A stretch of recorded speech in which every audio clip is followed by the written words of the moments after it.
dalam 5 tahun terakhir ini, kelompok-kelompok Islam seolah menjadi terasing di negerinya sendiri. Itu yang dia rasakan.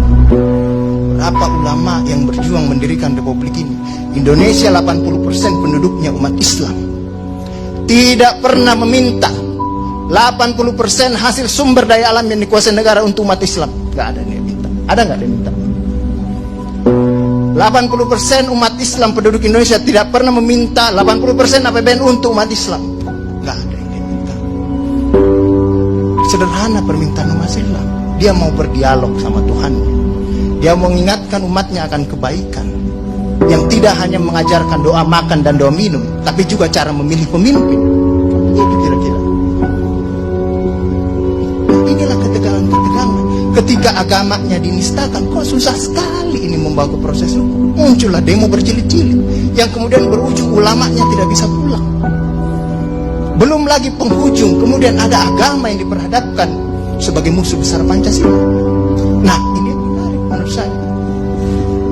Saya ini Islam, tapi bukan pengetahuan Islamnya seperti Ustadz Ali Muhtar Ngabalin dan Abu Bakar, Ustadz Abu Bakar, tapi dengan segala awam saya terhadap Islam. Ketika saya ditanya Pancasila itu di mana dalam kehidupan saya, maka saya akan mengatakan bahwa ketika saya lahir, orang tua saya itu membisikkan Pancasila di telinga saya. Cuma bahasanya bukan seperti yang tertulis dalam Undang-Undang Dasar. Dia membahasakan Allahu Akbar, Allahu Akbar, Asyhadu an la ilaha illallah, Asyhadu anna Muhammadar Rasulullah. Apa yang saya dengar di situ? Ketuhanan yang Maha Esa. Hayya 'alas shalah. Apa yang saya dengar di situ?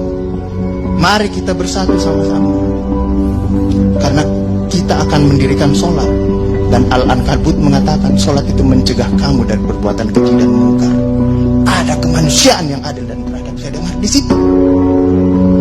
Hayya 'alal falah. Mari sama-sama menuju kemenangan. Kemenangan yang bagaimana kita peroleh?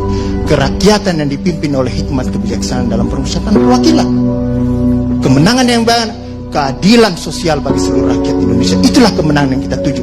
Kita kembali lagi takbir. Allahu Akbar, Allahu Akbar, la ilaha illallah. Kita ulang lagi. Dan Pancasila yang kita tiupkan itu 5 kali sehari, belum selesai di sini, selesai bunyi terus. Ya kan Ustaz kan? Belum selesai di daerah sini, selesai bunyi bertalu-talu terus. Seluruh dunia bertalu-talu. Inilah Islam. Yang kemudian sekarang dalam kelompok ini Ustaz Ali Muhtar Ngabalin, saya banyak belajar dari beliau. Inilah yang kemudian sekarang, kenapa kami mau diperhadap-hadapkan? Kenapa kami ada yang menjalankan keyakinannya ketika dia celananya cingkrang, radikal, atau dia pakai cadar, dulu diperhadap-hadapkan. Saya Indonesia, saya Pancasila, ada dulu itu banyak sekali seperti itu. Kenapa kami seperti ini? Sekarang, akhirnya sekarang semua orang disuruh pakai cadar. Inilah kemudian rentetan yang membuat istilah tadi Ustadz Abu Bakar, kok paranoid sekali dengan undang-undang HIP ini. Ada luka. Ada luka yang tadinya sudah mulai mengering, dilupakan. Tapi tiba-tiba ini kemudian dikhawatirkan, jangan sampai Pancasila ini mau dipakai sebagai instrumen untuk membiarkan kelompok Islam dan kelompok. Apalagi kalau kita baca RUHP itu, memegang kekuasaan pembinaan ideologi Pancasila ada sama presiden. Saya juga baca-baca sekilas tadi. Kok di situ ditulis pendidikan nasional menurut undang-undang ini itu berubah. Tujuan pendidikan nasional oleh Undang-Undang Dasar mengatakan bahwa beriman, bertakwa, berakhlak mulia.